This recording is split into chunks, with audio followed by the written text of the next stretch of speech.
আবৃত্তি করছি কবি যতীন্দ্রমোহন বাগচির কাজলা দিদি।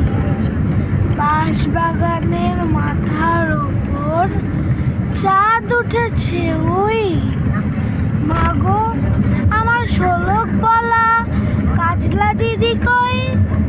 পুকুর ধারে লেবুর তলে থোকায় থোকায় জোনাক জলে, ফুলের গন্ধে ঘুম আসে না, একলা জেগে রই। মাগো আমার শোলক বলা কাজলা দিদি কই? সেদিন হতে কেন মার দিদির এনে রাখো, দিদির কথায় আঁচল দিয়ে মুখটি কেন ঢাকো? বলো মা দিদি কোথায় গেছে, আসবে আবার কবে? কাল যে আমার নতুন ঘরে পুতুল বিয়ে হবে। দিদির মতো ফাঁকি দিয়ে আমিও যদি লুকোই গিয়ে, তুমি তখন একলা ঘরে কেমন করে হবে রবে? আমিও নাই দিদিও নাই, কেমন মজা হবে।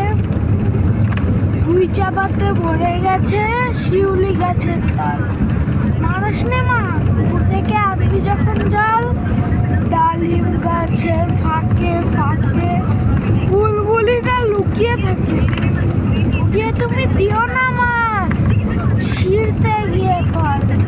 বিচি যখন ছুঁড়বে এসে বলবে কি মা বল?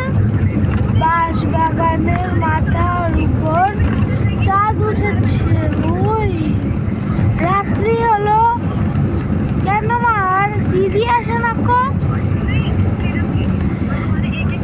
পুকুর পাড়ে লেবুর তলে থোকায় থোকায় জোনাক জলে, ফুলের গন্ধে ঘুম আসে না, তাই তো জেগে রই।